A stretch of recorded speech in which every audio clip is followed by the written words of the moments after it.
Does anybody in the audience know why do you burst crackers for Diwali? What is the connection? Any idea? Is it just a merry-making activity? Is it just a celebratory activity? Or is it just an activity for making money? Why do you burst crackers? So here's the sequence. What comes before Diwali?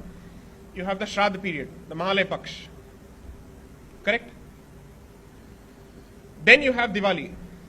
And then it comes the Kartika Masam. Correct? Here's the understanding.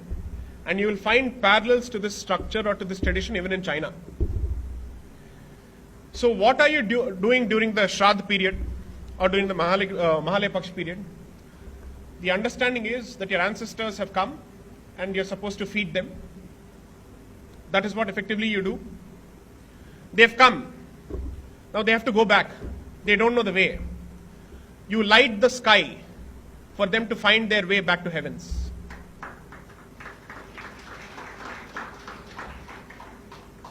There is scripture after scripture after scripture that says that this is to be done. It's called Akasha Deepam. We had to cite all of the scripture before the Supreme Court because the Supreme Court in just 8 lines without discussing any evidence had taken a position that bursting of firecrackers during Diwali is a mere celebratory activity. It's a merry-making activity. It is not a ritual. I'm sorry, it is a ritual. When you burn sparklers, do you think there is a word for it in Sanskrit, or do you think that sparklers did not exist when Sanskrit existed? So the word for it is ulkadana.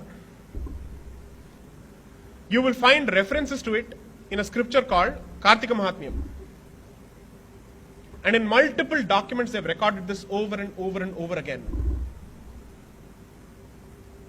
Britishers have written, Indians have written, our scriptures say so. But we don't know. If somebody had approached the Supreme Court representing the rights of the Hindu community and other communities, there are any number of variants for Diwali.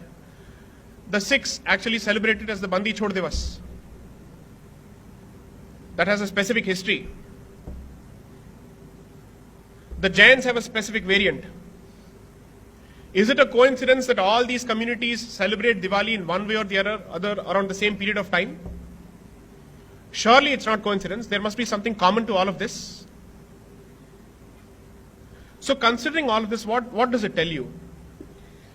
Your ignorance with respect to your own traditions is going to be used against you to humiliate you, to shame you, to call you a patriarch, to call you a chauvinist, to call you whatnot, until a point comes where you would have decided to give up your identity altogether. Whatever is happening around you is not a struggle for resources, but it is a struggle for identity.